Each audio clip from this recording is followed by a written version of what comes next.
اس کو شائع کیا۔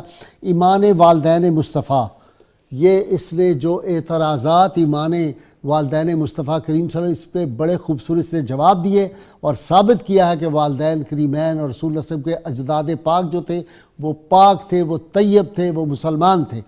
تو یہ کتاب جو ہے وہ ضرور پڑھنی چاہیے، اس لیے کہ اگر کوئی شخص نبی کریم صلی اللہ علیہ وسلم کے والدین کے بارے میں کوئی اس کے ذہن میں کوئی غلط فہمی آ جائے تو ایمان رخصت ہو جاتا ہے، اس سے بچنا چاہیے بے ادبی سے۔ دوسری کتاب یہ الفوائد الجیلانیہ من آیات القرآنیہ، یہ تفسیری افادات ہیں۔ قاری عبدالغفور قادری یو کے اسکالر ہیں، انہوں نے اور قاضی عزیز حیدر قادری جو ہیں اسلام آباد والے، ان دونوں نے مل کے اس کو لکھا ہے۔ قادریہ جیلانیہ پبلیکیشن راولپنڈی پاکستان۔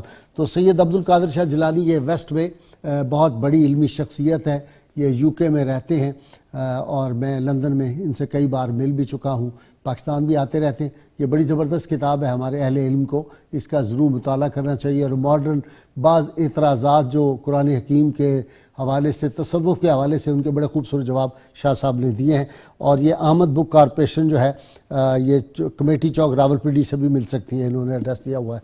ناظرین کرام، اللہ کریم کی بارگاہ میں دعا، اللہ تعالی ہمیں حضور رحمت کونین صلی اللہ علیہ وسلم کی غیر مشروط محبت لا محدود وفاداری نصیب فرمائے۔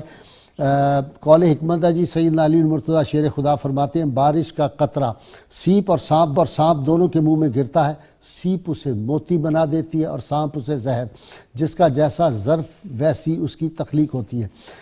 کتاب و شیر سے نسخہ ہے جی، رزق میں فراوانی کا لوگ بہت پوچھتے ہیں، آج کل مہنگائی کا دورہ ہے، مخلوق پریشان ہے۔ روزانہ نماز فجر کے بعد مرد گھر کے صحن، برآمدے یا لاؤنج میں چلتے ہوئے اور خواتین کمرے میں جائے نماز پر بیٹھ کر 11 دفعہ سورہ کوثر اور استغفر اللہ پڑھیں، بہت جلد رزق کے دروازے کھل جائیں گے انشاءاللہ تعالی۔ شرط یہ ہے کہ کم از کم 11 مرتبہ کوئی بھی درود پاک جو آپ کو آتا وہ ضرور پڑھیں۔ ان کی بارگاہ میں دعا ہے اللہ تعالی ہمیں حضور رحمت کونین صلی اللہ علیہ وسلم کی غیر مشروط محبت لا محدود فضائل نصیب فرمائے۔ نعرہ لگائیے پاکستان کا مطلب کیا؟ لا الہ الا اللہ محمد رسول اللہ صلی اللہ علیہ وآلہ وسلم۔